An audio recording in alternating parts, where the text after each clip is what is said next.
live. Hey guys, it's Sunday evening. It's the Brights coming to you live from our studio kitchen. Once again? Yes. And we're going to give a chance for people to get on tonight. What are we going to talk about? The habit of happiness. Of happiness. But there's nobody watching right now. But that's okay because we're going to put it on and they're going to put it on YouTube. And we got to share this with the group. So while we're waiting for people to get on, let's share it with Marriage Rocks. Want to do that? Sure, why not? Okay, posted. Now what? Now what do you do?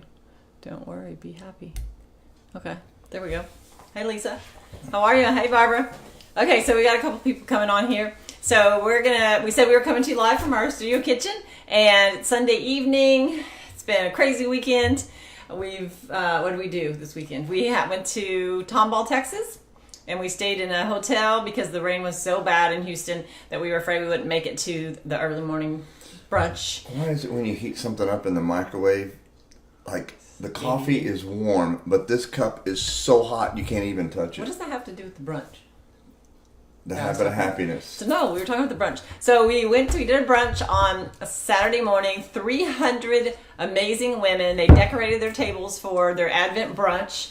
And they do an annual thing that they do. Thank you, Salem Lutheran Church, for having us. What a monumental occasion for us. And it was amazing. We were laughing and teasing with them a little bit because they had Eva Piper on there, and I think last year they had Beth Moore, and then they had the Brights. Yeah, so we were really trying to.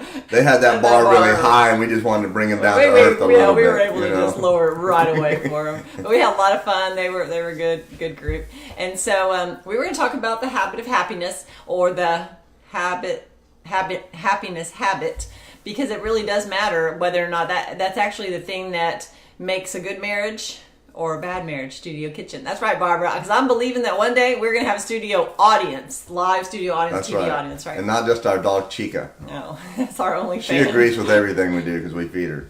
And so here I go. And so we were talking about how in marriage, how important it is to be happy, and how you have to choose to be happy. Just like you have to choose to love your spouse. Because things happen. I mean, I was talking to my brother just about 30 minutes ago, and my sister passed away about 5 months ago, maybe 6, in May, of alcoholism at the age of 44. My mother passed away 2 months later. My oldest brother died 2 weeks ago, and then I just found out my Aunt Charlotte passed away today, and she lives in Corpus. So, all of these things that are happening, and it could be really easy to get in that world of, wow, Lord, why is this always happening to me? And I can't believe this is happening, and just be woe with me. But we choose not to do that. Yeah. We choose to be happy. Well, I mean, we still have happy. It's not like we just walk around happy even when things are sad. We have sad times. I'm going to take these earrings off because they're really jingly. So we have sad times, and we've had a lot of issues that we've gone through in our life, but we've also learned to look at things and not let there's a time for sorrow, there's a time for, there's a time for mourning. Yeah, there's a time for laughter. Yeah, and all those things. So we want to make sure we have that in balance, but we don't want to get out of balance where we have a lot of unhappiness and we don't have happiness. And when Richard and I were, let's just ask this question. Let me ask this one. So we have a question, and it's can two people really live? Thank you, Barbara. Can two people really live happily ever after? No. Wow. Okay. Teasing. Gosh. It takes work. There's 2 things that are going to happen in a marriage. 2 things, for sure. It's going to get better, or it's going to get worse. Mm-hmm. It will never stay the same because marriage is fluid. Marriage is fluid, is always changing. Just like life, nothing stays the same. A brand new car, if you get it and just park it, will eventually deteriorate. Brand new. Never even drive it. You just drive it home from the dealership and park it in your driveway to never drive it again. Over the years, it will change and it will fall apart just from sitting there. Same thing with your marriage. You have to do something. If you want that better marriage, it's just not going to happen by itself. It just, oh baby, it's me and you against the world, and man, I got you, boo. Man, we're all booed up, and man, this is gonna be good, and man, it's all on us, and man, we got this, and then you do nothing about it, and you just kind of let life happen. That's exactly what's going to happen. Life is going to happen. Your marriage is going to happen. Your kids are going to happen. Your job is going to happen. And then you're like, what do we do? What do we do? Because all of these things do affect your marriage. That's right. And so earlier when I asked that question, can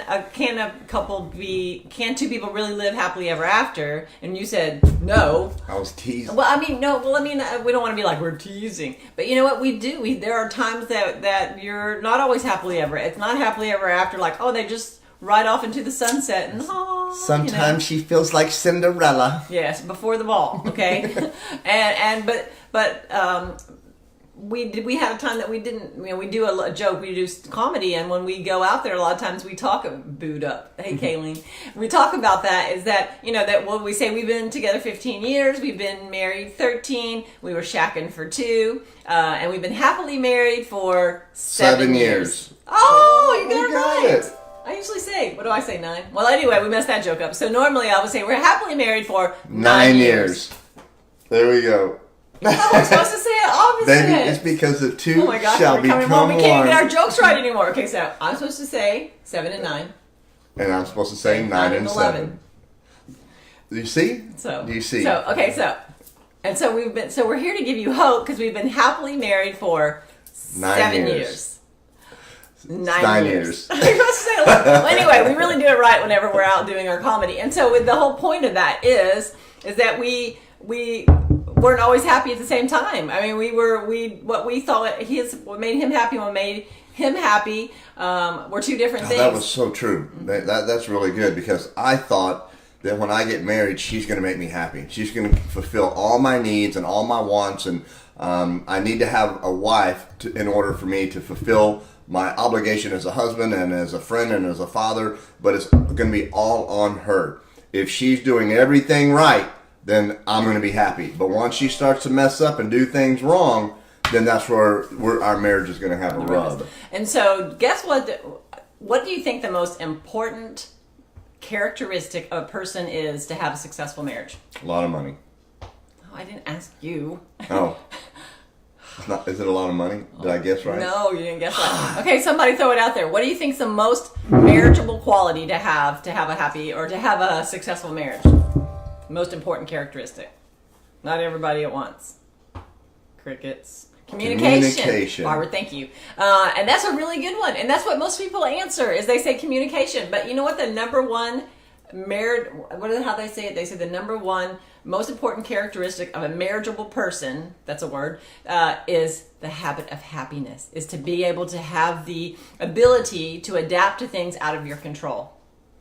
Right? Now, I remember when we were just and I mean, this was year 6 and 7, okay? So it's not like, we got married and, man, it was great. I mean, we were going through some things. And then about year 6 or 7, when we were throwing the D word around, mine was divorce, hers was death. She was all like, "You're getting out of here in a body bag."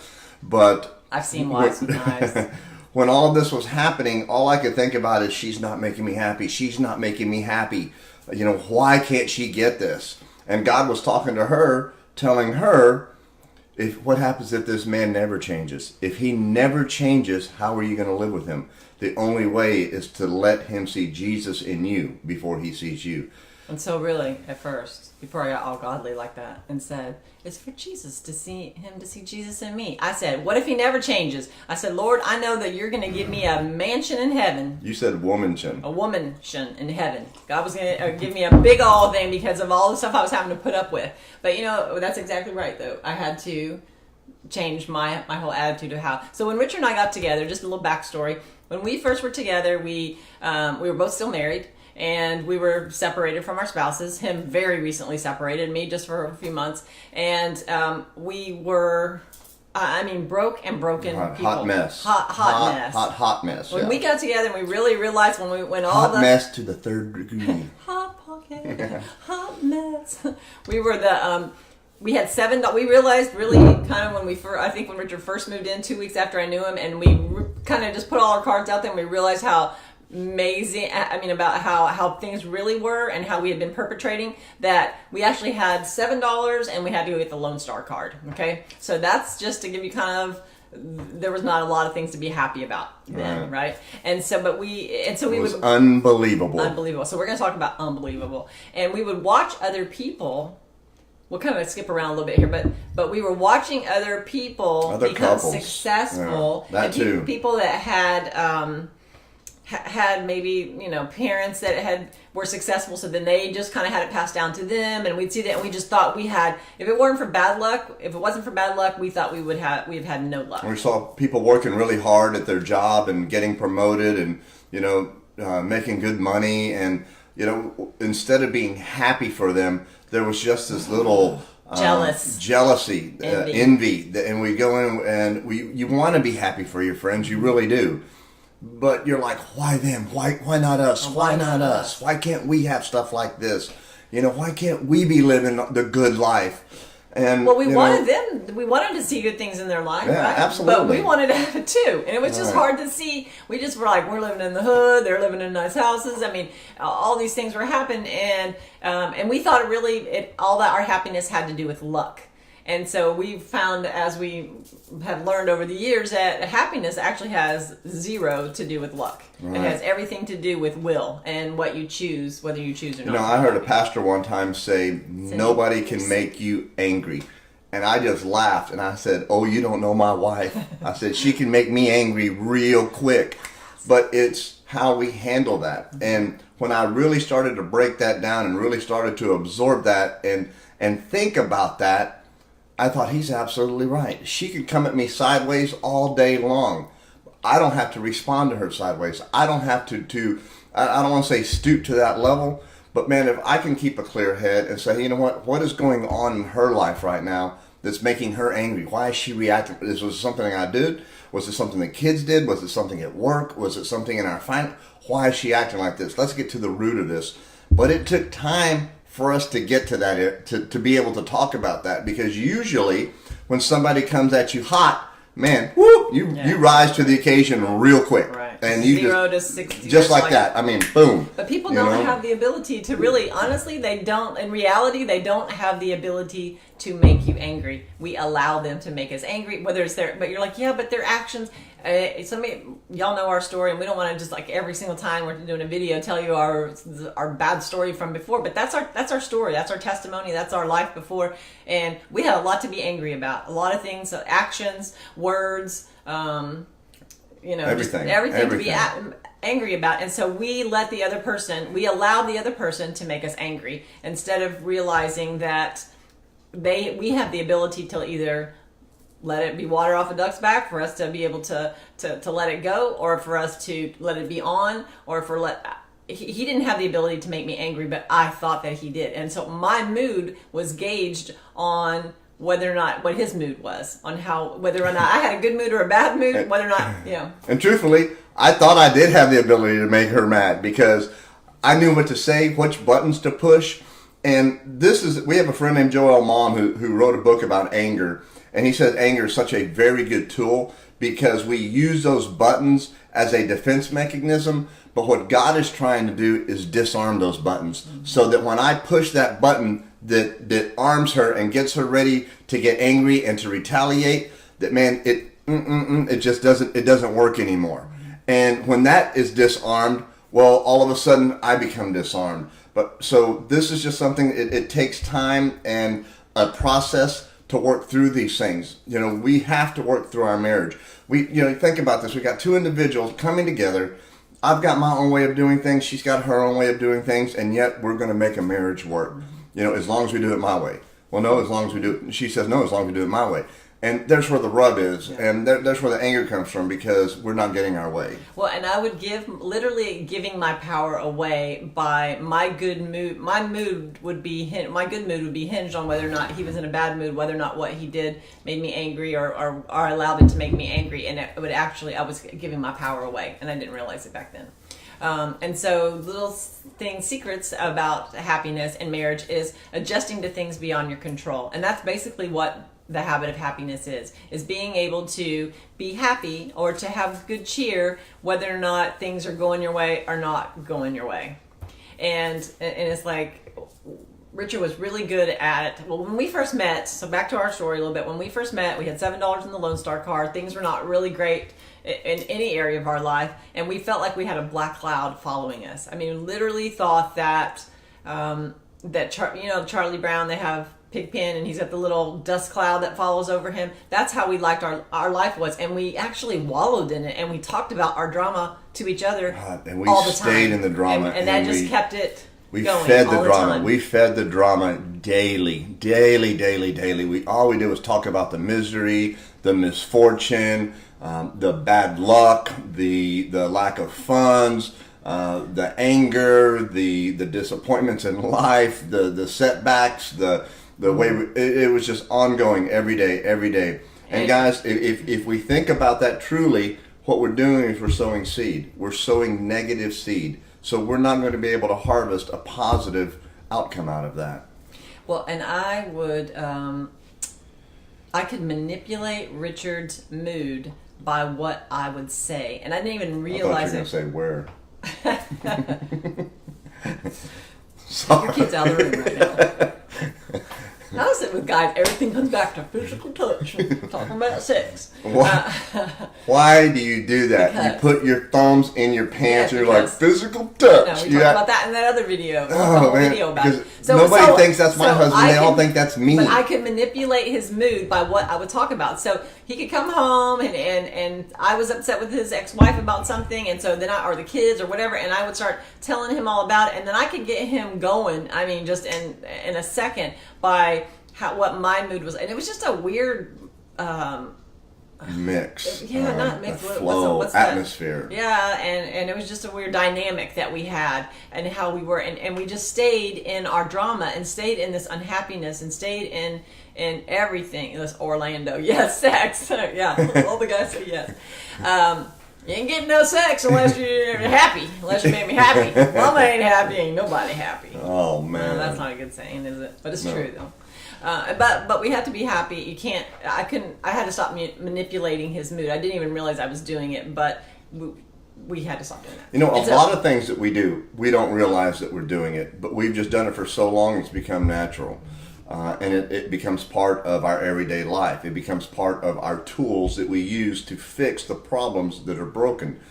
The problem is, most of the time, unless we've read books, and unless we've come together and talked about it, and really, dove into these issues, and really processed it out and how we're going to handle it, we're using the wrong tools, and we keep using the things over and over and over. And the definition of insanity is keep doing the same things over and over and over, except this time we're going to expect a different result, and it doesn't happen. But yet we continue to keep doing the same, keep treating the same, keep talking the same, keep acting the same, keep retaliating the same. We've got to change some stuff up, folks. And that's what I was going to say. One of the things that I loved that Richard would always do, and he still does, but he would really kind of got us out of that drama thing where we were just negative all the time, unhappy all the time. Our life never seemed to change. It was like, wasn't for bad luck, we wouldn't have any luck at all, and all that stuff. Is that he started, and we would say, well, it is what it is, and it was just, remember that saying was so popular back in the day, it is what it is. Yeah. But you started saying, it's what's coming. Up? I thought it was that. No. You started saying, what would you point? Yes, we will tell you that. That's Cindy from Corpus Christi. I know. Okay.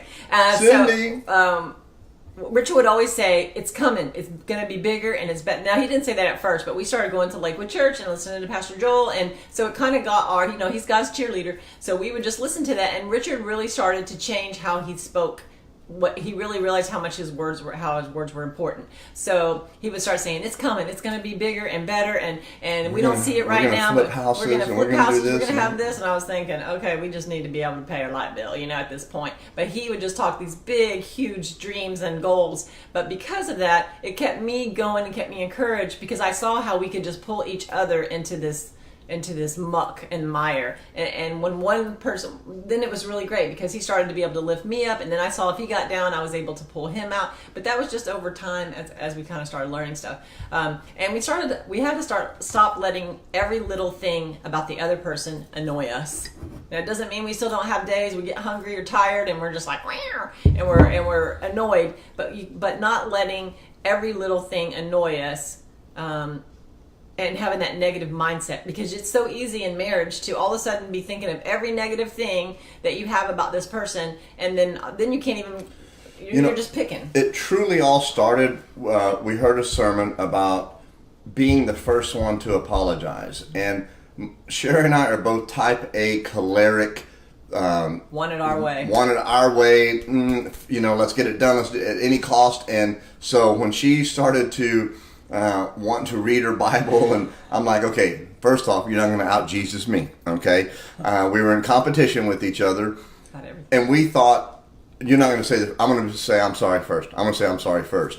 And it was really, really hard. I'll never forget going to her and apologizing the very first time. I knew it was my fault, but it was so hard for me to say I'm sorry. And I'm like, just to swallow your pride and say, you know what, I'm sorry. I'm sorry that I said it. And then she would turn around and say, well, that's okay. But, when you talk to me like that, it hurts my feelings. And it just takes me back to a very dark place.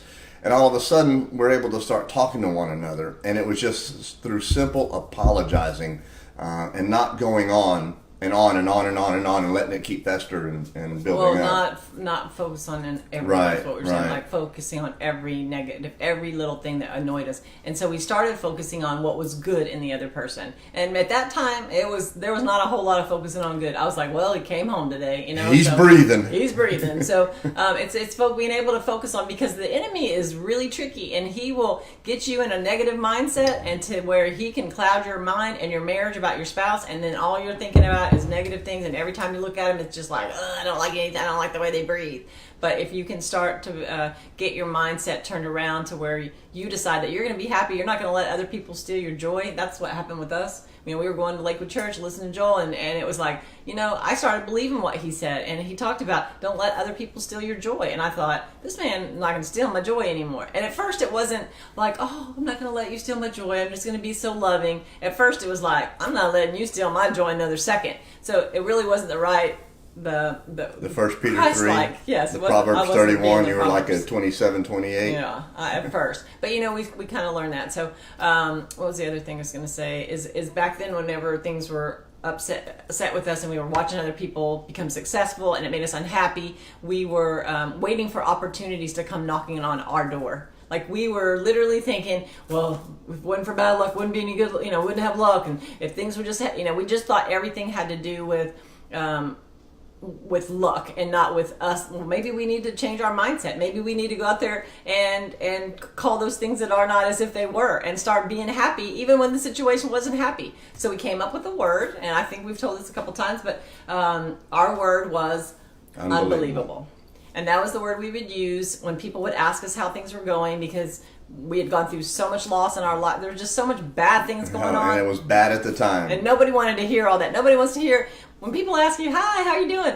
They really don't want to hear, well, let me tell you, this person died, and that person died. You got a few hours. And we can't pay our life. People don't really want to hear that unless they're your really close friends. Most people just want to be like, I'm doing great, how are you? And so we decided, instead of speaking out all these negative things, we wanted to stay happy and stay positive, that we would have that word. And so when people asked us, we would just say, it's unbelievable. And then that way it was just kind of a word, and it just kind of left it at that. It was unbelievable. But we learned to refuse to let our circumstances, start to rule our life, and we had to choose our attitude. Right. And Cindy, you were asking about that book. It's called Fully You by Joel Malm, M-A-L-M.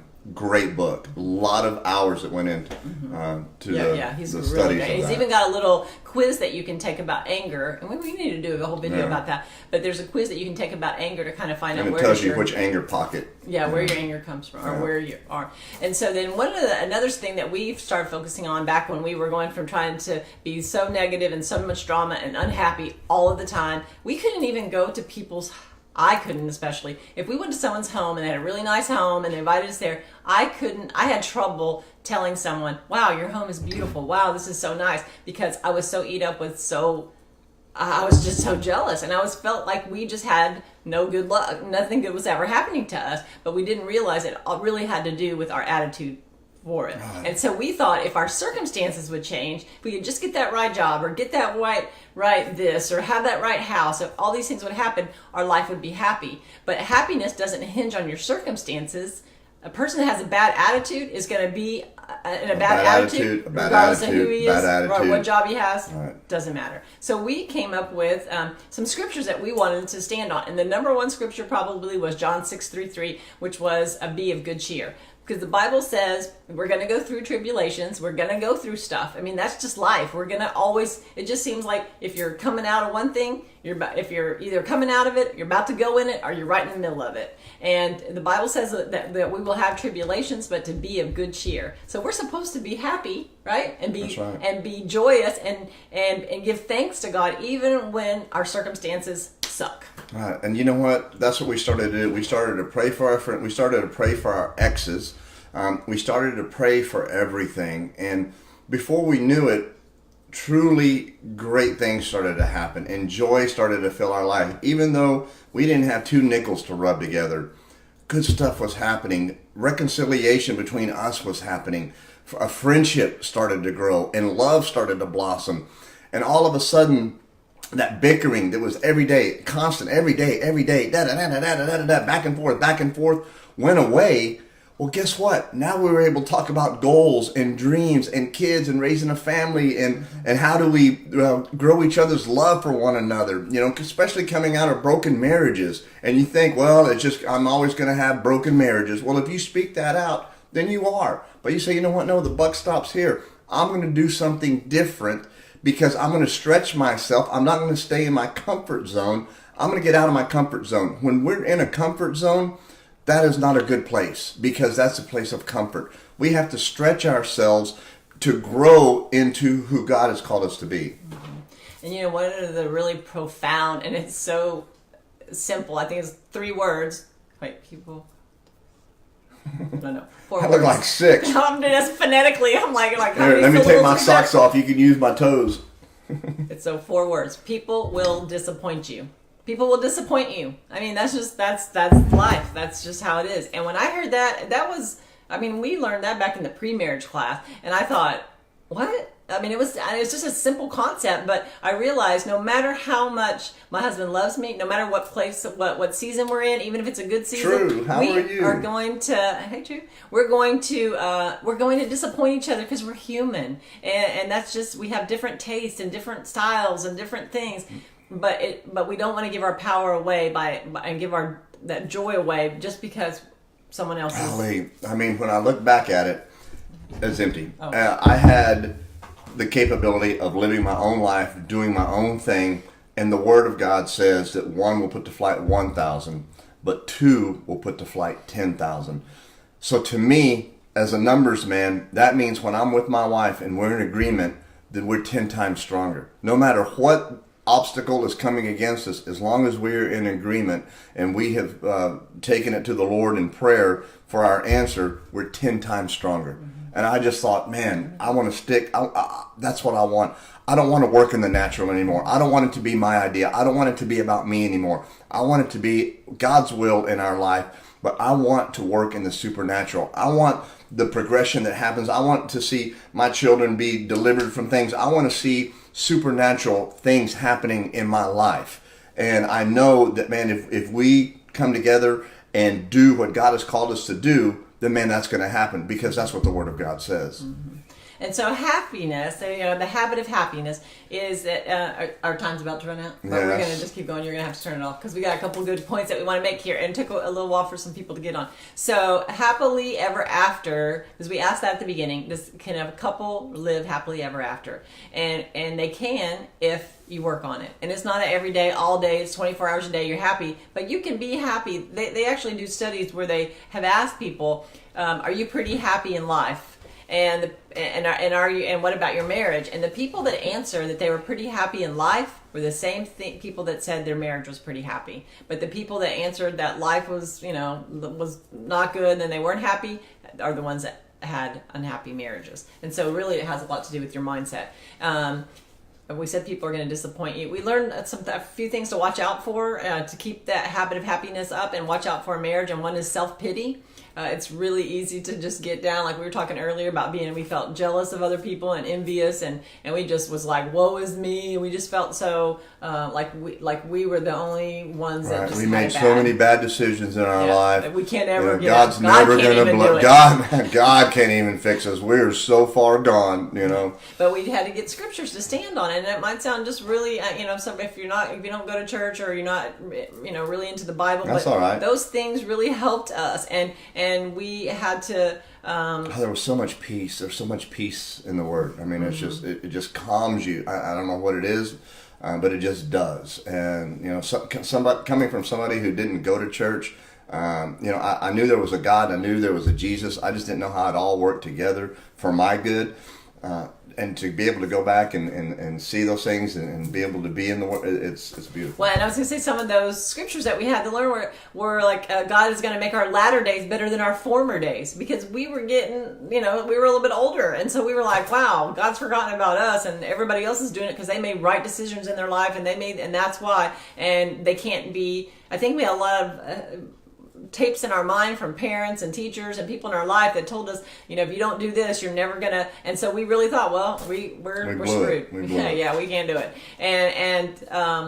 But we had to stand on those scriptures where God can give you double for your trouble. He will make your latter days better than your former days if you believe it and you speak that out. So we have to watch out for self-pity and being jealous. We had a lot of self-pity, blaming the other person. Oh, that was blame game. I mean, Adam and Eve started it, so it's not our fault. God, it's her fault. It's her fault. It's the woman you gave me, Lord. Mm-hmm. If she's from you, it's her fault. And I was constantly blaming him for the things in our life, and we both were at fault at some of the things we were doing. But I just was so much easier to, if he came at me, that I'd be like, well, it's because you did such and such and such, and then be on, and we'd be on the crazy cycle. But just like therapists, they'll tell you to focus on what is wrong, not who is wrong. And so if Richard's wrong or if Richard loses, I lose, because we're on the same team. We wear the same jerseys. We have on the same jerseys, right? That's a good way for guys. So another one is resentment. Resentment is like cancer. It starts out small, but it just grows and grows and grows, and then it can just get to where it's uncontrollable. And then after resentment comes, what was the other one I was telling you, where they have isolation? No, where not resentment, but there's another word where they said he says that he can look at people and see whether or not, like, how they have conflict. It's not resentment. It's I have no idea. It's coming in my head. I can't remember. What's another one close to resentment? Okay, but it's really important. So we had to learn to let stuff go, like right now. Learn to let stuff go and to not keep bringing up the past, right? Yeah, that was huge. But it doesn't mean you can't talk about that stuff, or you shouldn't talk about them, because we even now talk about some of the things that we've gone through. We don't just sweep it under the rug, but we didn't bring it up to throw in each other's face or bring it up as ammunition to the other person. We had to, we talk about it now in a healthy way, but we still talk about it, but we had to not bring it up to hurt the other person or throw it out. One thing that always stuck with me is I heard that in a good marriage, in a good relationship, that for every negative thing that happens, you need 5 positive things to happen. But if you're in a bad relationship or a bad marriage, for every one negative thing to happen, you need 15 positive things to happen. And I thought, when I heard that, I'm like, wow. Hosea 4:6 says, my people perish for the lack of knowledge. So guys, get some knowledge, read some books, put some stuff together, talk, communicate. Believe me, the only answer for isolation is communication. Most of the time it's miscommunication. We're coming with emotion instead of with the facts. And hey, this is what's going on in our relationship. This is what we need to talk about. And let's deal with what's on the table right here and not bring up the other 13 issues. Let's just deal with one issue at a time and get through it. Mm-hmm. And so to kind of go back a little bit and recap about happiness is that other people can't steal. They can't steal your joy. They can't make you unhappy. We choose to be unhappy or not to be unhappy. We choose our attitude. We have to choose our attitude. We can't give our power away to the other person by letting them make us angry. Watch out. We said self-pity, blame, resentment. adjust to things beyond our control. Were you going to say something? Oh, you had it like it. Learn to refuse to let our circumstances rule our life. We have to choose our attitude. My mom always said, attitude is everything. The only answer to isolation is communication. Oh, good, Richard. Hey, you're good, Richard. Thank you, Mary. Write that down. I might have learned that in your class. We said John 6:3. We said it earlier, but we're going to go through tribulations, but to be of good cheer. And another scripture that I really like is Psalm 37:4, and it says, delight yourself in the Lord, and He will give you the desires of your heart. So we have a friend, Jerry Miner, who we had dinner with recently, and he was telling us that he was studying that scripture, and he saw it in a whole different way, which I had never even thought about it this way. And he said, delight yourself in the Lord, and He will give you the desires of your heart. And so I always thought it was, you delight yourself in God, and then He will give you all the things that you want, but He will actually give you those desires. And so when we were talking about how we started doing comedy and doing marriage ministry, that wasn't what we were going to build houses. That was our business that we had. So He actually gave us the desires of our heart. And now we build houses from the inside out. Yeah. That's just a cool scripture, though, that He will give you the desires of your heart. What else? Couples decide to be happy. Misty. Hey, Misty. Misty said, I fell asleep. I'm just turning it on. I got to answer your text too soon. What else? We talked about negative people and positive people and the difference of that. And y'all don't have a lot of questions tonight, but just basically tonight was kind of light. It was just talking about the habit of happiness and being happy regardless of your circumstances. And so the number one marriageable quality is to adjust to things beyond your control and to be able to be happy without. You're really quiet, so I feel like. I'm good. Okay. I'm just listening. All right. So 2 people can really live happily ever after if you work at it. All right. So we love you guys and praying for each and every one. Yes, and we'll see you. Hey, our YouTube channel. So we actually started a YouTube channel. We actually put one video on it because I figured out how to make it an MP4 and to put it on the. He is tired, Misty. We've had a long weekend. We can't even think straight. So we put it on the YouTube. We learned how to do the M4. And so the brights, and I know, Barbara, I'm so happy. So this week I'm going to be able to put them all on there. We'll have them. You can go back and look at them, and then we'll be able to kind of promote that. And just keep telling us what y'all want us to talk about. And we will continue to do it. Yeah. So now we're going to go put in our jammies and Netflix and chill. But really watch Netflix. Right? That's it. Bye, y'all.